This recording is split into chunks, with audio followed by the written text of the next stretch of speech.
So, Jessica, it's so good to be talking to you in real time. We've been going back and forth, I think, for probably over a year now since this whole process began with my other orchestra, and eventually, Turbulent Flames emerged out of this. Yes. Um, how's the experience been thus far with, the whole consortium? I think it's been really wonderful seeing different parts of America. Hmm, I was able to be at the premiere for the Auburn Symphony. I very guess that good. was really around this time last year. And Right. then I went to Cape Cod for the Cape Symphony. And then Idaho had brought me out to do a whole residency, Idaho Falls. And I did all this educational outreach and community events there before their premiere, and I just loved seeing different parts of the country and how different orchestras interacted with their communities Right. because as a longtime violist and educator, that's been a cornerstone of a lot of my work. And so I find it especially rewarding now that I have my career as a composer that I can show up somewhere and like hold all those things in together.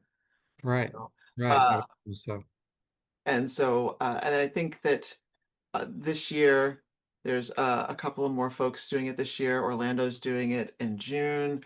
I think there's Greenville. Um, the Symphony's doing it in April. Fayetteville also did it last April. Walla Walla's doing it in May. So it wow, seems this it is seems great. it seems to be like a, ping pong versus the East Coast and the West Coast right now. Yeah, maybe. But Yeah. But really, really, really grateful. I think the piece I do love the piece a lot. And uh and I feel like it's something that's hopefully easily programmable in the slot that is usually reserved for new music, if you will. yeah, Um, exactly. Yeah, you're absolutely right. It is. so hopefully That it'll and be like an it easy ad, if you will. And is. also, you know, Yeah, and the orchestration itself lends it to, a lot of concerts. And the actual instrumentation you've chosen. I It mean, could, I'm always thinking practically. I yeah, graduated and immediately started a new music ensemble in town. And, the things you learn early, it's like, well, how are you going to do that piece if you got to rent all that percussion? Or like, how many years I've been in New York playing in different orchestras where you only have double winds, double brass. Like, right, so right. I wanted to make sure that like a chamber orchestra of sorts, like let's say that this is still going to work. I don't need eight stands of violas. Like, if Right, we've got three or two, or like, like maybe like, if we had eight, eight, six, four, like this still work, so right. yeah, that I can't help but think practically because I've just had to organize and produce so many things over the years. No, it really is true. If you want to get your works performed, it there's some limitations that we always have to consider with instrumentation and available players. Totally. And yeah, this was one where, it wasn't difficult at all for the reasons you just suggested. But I will say that you've you've made up for that with really interesting colors and interesting use of the orchestra and interesting combinations around the orchestra. So there's no lack of color in this work. And it's been a wonderful challenge for us.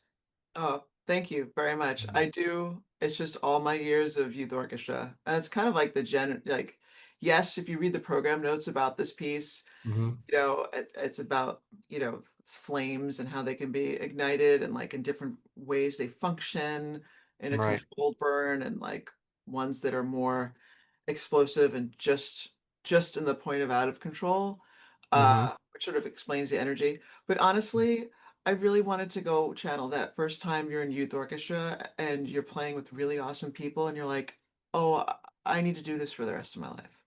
Yeah. Like, this is what I'm supposed to do. And, That's fantastic. and that energy, like when it could be your own high school group or that first time you go to All-State or you're playing with a group that you're like, wow, here's a whole bunch of people that feels as excited about music as I do.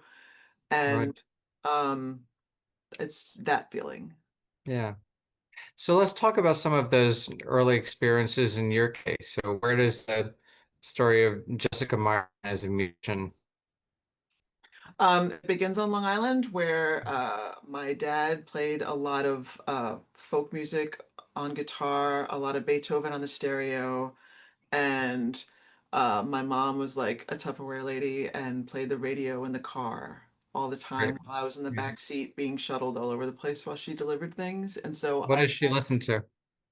well, in that case, it was I can pretty much go through the whole like 70s and 80s catalog. And Right. also being a child of MTV, I would watch that on for hours, like music videos. So that's why it's not really apparent in this piece, but there's well maybe like I was gonna say there's some of the brass rhythms and stuff. I mean, there's eclecticism in there, and you can hear the influence of rock or jazz, and totally. yeah, It's in everything I do because that's everything I can play as a violist also. right. I love playing a lot of different styles of music, and I often, when I'm in front of a group, I'm usually trying to talk about feel, which is really hard to do, like teach, like especially when classical musicians are very, you know, literal Yeah, as opposed to like, let's not feel this totally. part, feel it in two, like, like feel it, feel the swing of it in two, and if we can feel the larger beats of it, this will be easier. Yeah, It's like, but which is a lot like playing Baroque music. Um, yeah. You even noted that in your score at certain places in this, like they should feel in two, and that really helps. And it helps me to know, like, not only what the feel is, but it really hones in the idea of tempo. And like, mhm, if it's got to feel in two, it's got to be at least this fast. gotta go, and yeah, Yeah. tempi is like super important. But anyway, I grew up and at a time when if my mom visited a friend's house with the piano, Hmm. or like my kindergarten classroom at that moment had a piano in it and like the blocks and like all the different things, and I would just go right for the piano and just start making up my own stuff.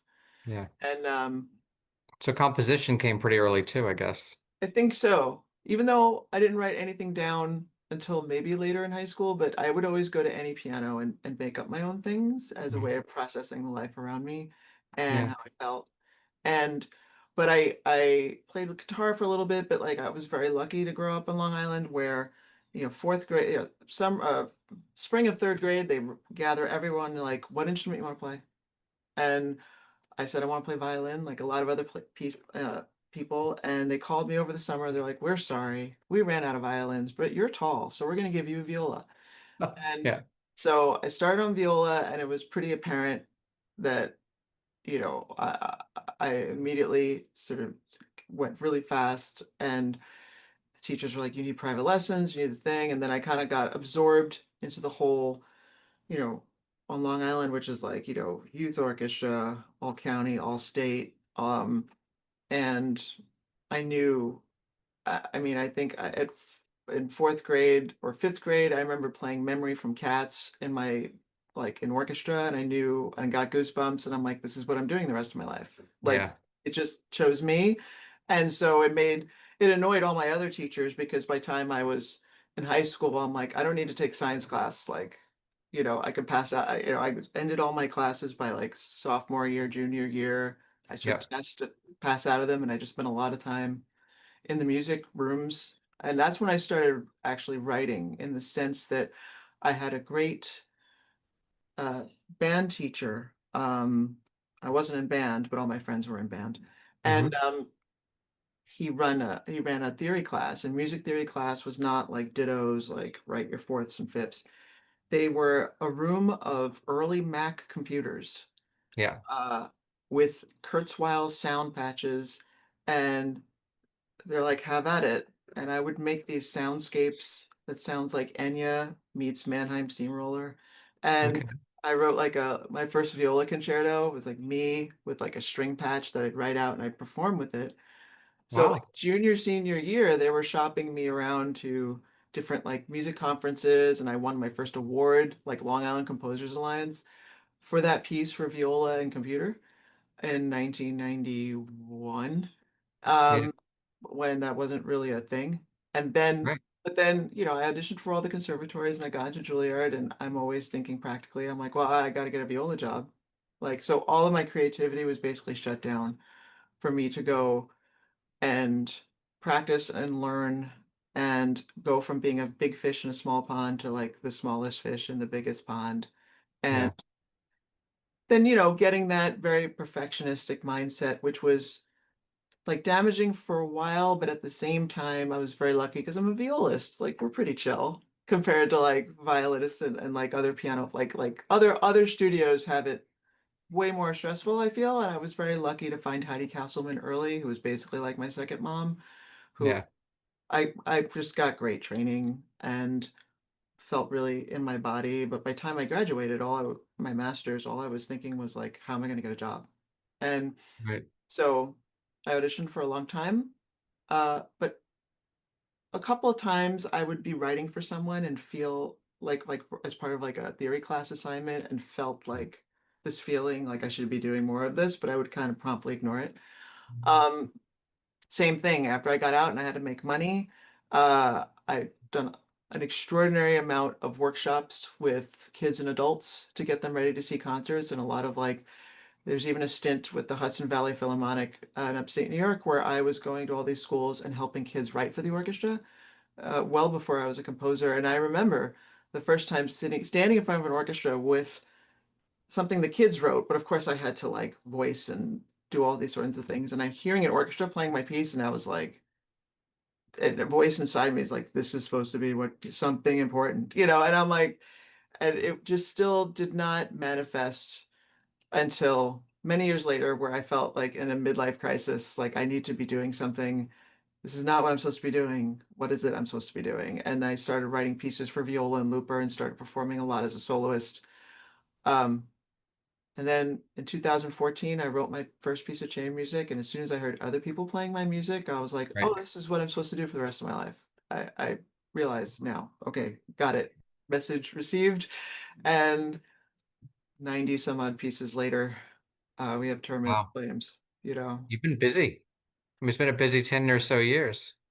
Yeah, because I knew that this was my calling. Yeah. And at first you just start writing for all your friends, that I perform with regularly anyway. For Or Schubert. say again? I said it worked for Schubert. Yeah, I mean, and Bach and Brahms, Yeah. everyone wrote for the Right. friends or wrote for the church, Right. Right. or wrote for, the monarchy. Like I mean, you just did. And so, and then my first real paid commission was for a brass quintet. And at first I was gonna, the word no was like about to come out of my mouth. And I'm like, wait, I have enough brass player friends a text message away that if I have a Yeah. question, I could just ask them. So, and that's basically how it all started. And I just learned, I mean, I've been sitting in the middle of a viola section for 40 some odd years. So Right. I could hear when things don't sound right, or if I want, and many years being in a new music group that I never want to hand anyone something that's not idiomatic. Um, because Yeah. I've been handed things like that too much in my life, and life is precious, and we deserve to go outside and play and hang with family and not be in a practice room practicing something that is like not going to work out. Right. That's kind of how I feel. Um, so so I'm just really it's important. That's basically my philosophy as a composer is that I want folks to channel that feeling of like, why were we doing this to begin with? Yeah. And have it be not only satisfying physically, but just emotionally satisfying when you play. And I think that comes off the stage too. The audience picks up on that. Just the energy in the room and how comfortably musicians are playing their instruments. And it allows them to be that much more expressive, I think, when you're Yeah. writing in a way that's idiomatic. Hmm. Yeah. Well, we got into this very briefly. So, um, who would you say, are your guide star or role model composers, the ones that you think inform your process or the sounds that you love to make as a composer? I think rhythmically, like Mhm. energetic wise, I think of early Stravinsky, color wise, like kind of like Respighi, Vaughan Williams, like texture wise, Sibelius, sometimes lyrically, Brahms. I mean, I just Okay. think of like all the things that I just loved playing in youth orchestra and things I heard on repeat. I love like I like a fair amount of virtuosity. You know, I think of like Nina Simone and how she was on the piano. You know, I love Ah, the very cool. screaminess of like jazz, you know, Led Zeppelin and Janis Joplin. Like I, you know, as you probably have noticed, like I work in extremes and I feel like it's a juxtaposition of those two Mhm. that is what creates energy. Um, I also I love, love, love the color of all the things instruments can make. And in performing a lot of new music all the years, I've had to develop a palette of sounds that I can make on my viola of what to do. And then when I started opening up that kind of world to every other instrument, I kept wondering like, well, what would it sound like if this were together, you know, and how to create different colors that way. Um, Yeah. you know, and I'm a sucker for brass. I just am. Maybe it's all my years in the viola section with them being like right behind me. Um, but that brass chorale in the middle, you know, came I think a year after I saw Cleveland play La Mer, and Oh, okay. at the end, you know, that whole chorale at the end, you know, it's Yeah, yeah, yeah. basically straight. I remember hearing them playing, I cried. Like it Yeah. sounded so amazing in Severance Hall, and just their way they just, you know, and again, I love giving instruments that don't get a chance to shine moments. You know, that's Yeah. why there's a lot of viola, a lot of trombone, a lot of, you know, and like giving a horn a solo, making sure violin too has a moment, you know, or you know, so yeah, I just love messing around with color and being, you know, equally giving people things to do. Yeah. The contrast in the middle and how sudden it is. Um, with the chorale and the strings just suddenly kind of just humming. It's like the whole music just takes flight all of a sudden, Mhm. like you jumped off a cliff. It's amazing. It's my favorite moment of the piece when that It, happens. it And was it's a so funny beautiful horn because solo too. it what? And it's a beautiful horn solo too that starts it. I had such an interesting time writing that because this was a piece, you know, sometimes I I had a couple of years ago, like my schedule composition schedule where like I had something due like every other month or something, and it Mm. was very intense. And I was okay working with like that. And then with this piece, I started it in May, the deadline was in July, and parts were due in August, and I was really just I had a hard time starting. Like, and I Mm. kept like moving the goalpost of I would start and I'm like, oh no, no, no, that's not the beginning. This is the beginning. And oh no, that's the beginning. And it took a while to get that first third.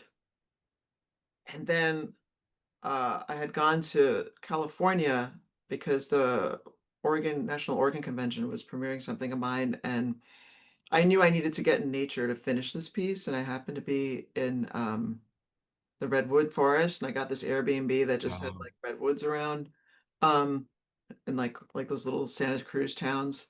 And I just planted myself on the deck and kept writing. And I remember when I got to that place where I finally found the way out of that first section, Mhm. and then it was just doing that harmonic thing, and I'm like, and then it just came quickly.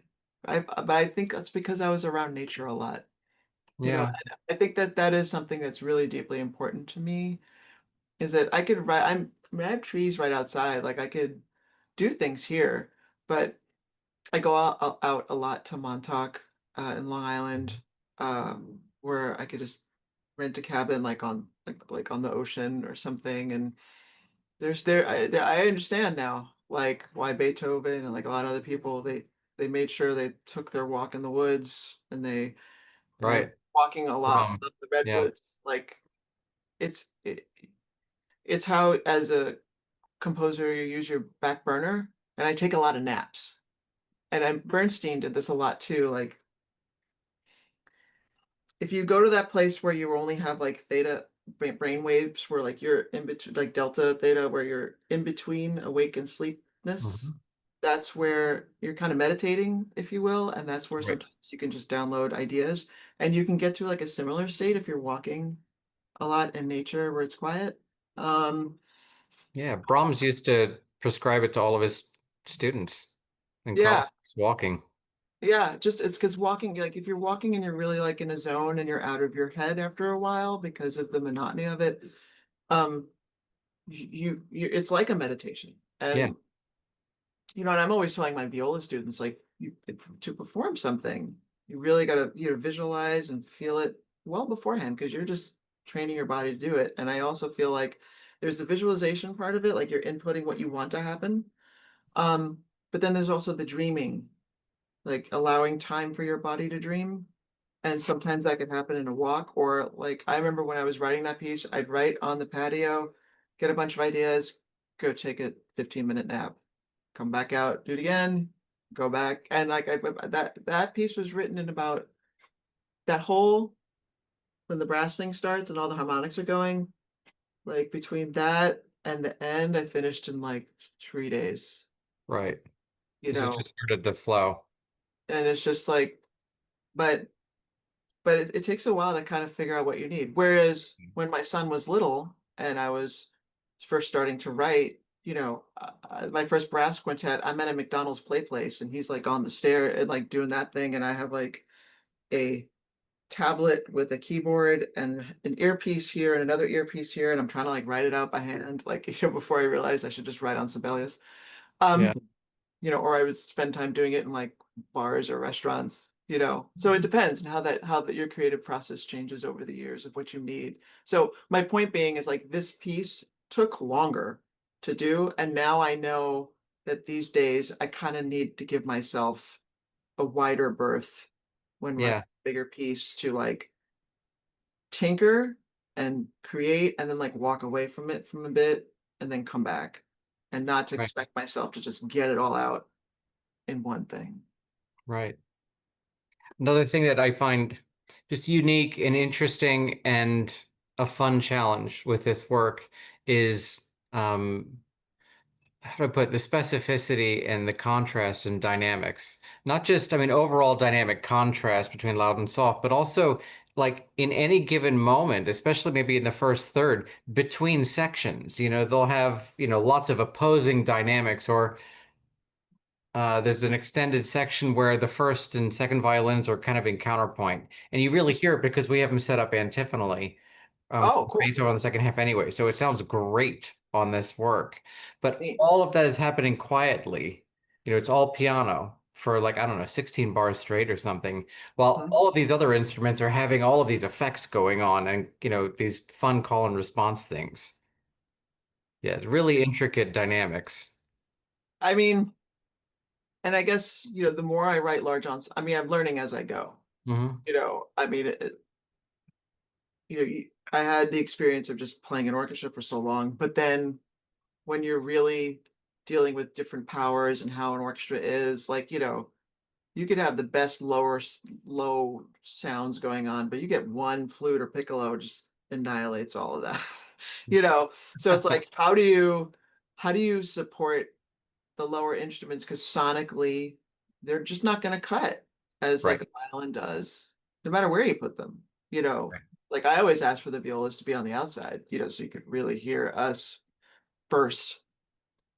Because the cellos and the basses, they're all just they're going to get over because their tension lies differently on the instrument than violas. Right. So yeah, I'm always like super cognizant of like how do I, and I didn't know that when I first started. Right. Like I really need to make sure low stuff is doubles. It's like the piece that I just wrote for Orpheus Ensemble, Orpheus Chamber Orchestra. It's Mhm. a sinfonietta is what I wrote for. So it's only string section, wind quintet, and trumpet horn, Oh, okay. and one percussionist covering everything I want them to Right. do. And I'm like, okay, I don't have a lot of options here. Who's covering low stuff? And like, is the timpani gonna probably double the bass a lot, or like where does the cello need to go in order just like to have that low end represented? So it's like a puzzle to me, you know, Sure. of like Yeah. how am I going to make this work so that my ideas can get across based on the knowledge I have. Right. And there's always, I think, the awareness of, you know, I mean, you have a lot of orchestral experience as a violist as well, but how the orchestra sounds in the middle of the orchestra and how the orchestra sounds in the audience are not the same. No. And that's what I feel like now that I know that I could see, every bigger orchestra piece I write, just, it gets better the more experience I have writing for orchestra. So I feel like this is definitely the first orchestra piece where I'm really satisfied. But at the same Mhm. time, it's still player dependent. Hmm. Like What do you mean by sometimes, that? like how strong the horn section is, or how Oh, strong certain sure. section, like how strong certain sections are, you Yeah, know, absolutely. and or like, having a posse of like violists who are like up for it, like ready to like, and I always like ask every string player, like, play like a soloist, you Hmm. know, as opposed to what tends to happen in orchestras. We tend to like thin out to this point of smallness in order to be able to blend, which I understand. And like that's Mhm. a lot of music was written like that.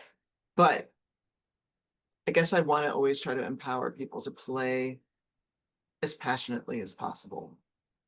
Because And that's we'll keep that what in mind in our rehearsal this evening. yeah. If anything, I'd love to, if I was able to come out there, I'd love to be able to say to the orchestra, let me get to the point where I tell you that you're too much. And that point will Good. probably never happen. Yeah, So, um, you know, good. So, you touched on actually what was going to be my next question. So, this work, where would you say this fits in to your 90 or so compositions? I mean, it's definitely one of my favorite pieces Yeah. for sure. It definitely came from a very uh good good place.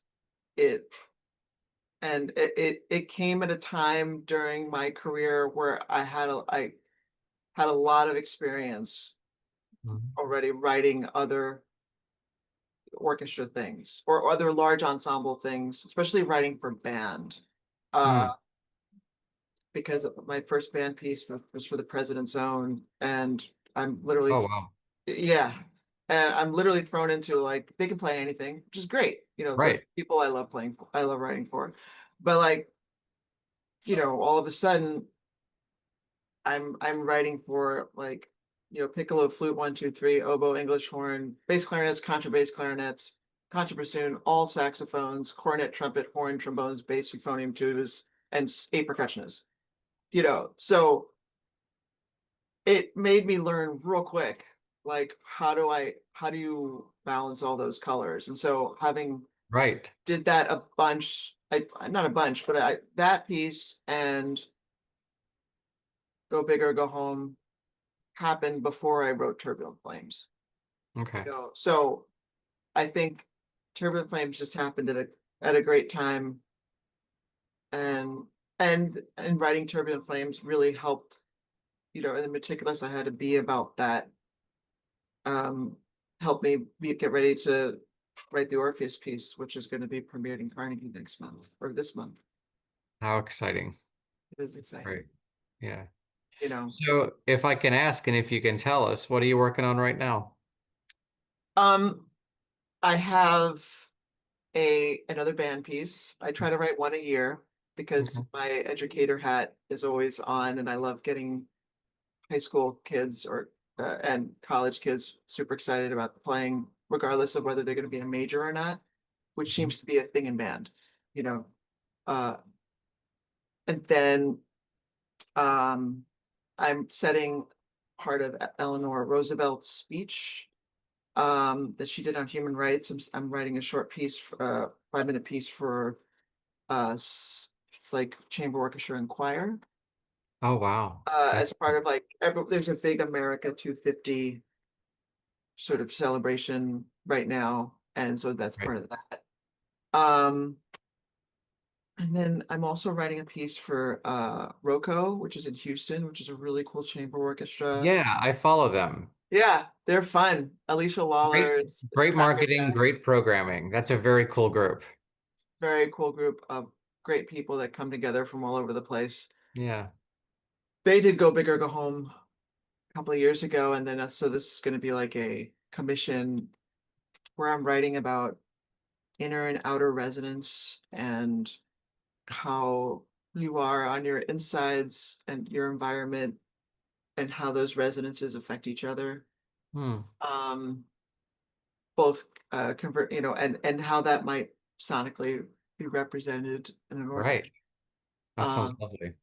so, and hopefully some other projects that are grant dependent that we're all like, waiting to hear about. Mm. Yeah, of course. Yeah. Okay. Thank you for making a little time for us today. And I mean, I can't express to you how excited I am that we're starting our 50th season with this work. I think it really does start us off with a bang. I'm so excited. I can't wait to hear a recording. Good. I'm Thank you excited to very share it with much. you. Okay. All right. All Anyway, right, thank you good. so much for the opportunity and thank you so much for doing it and being part of this. Of course. Good. Take care. Safe travels. Okay, thank you. All right. Bye-bye now. Bye bye.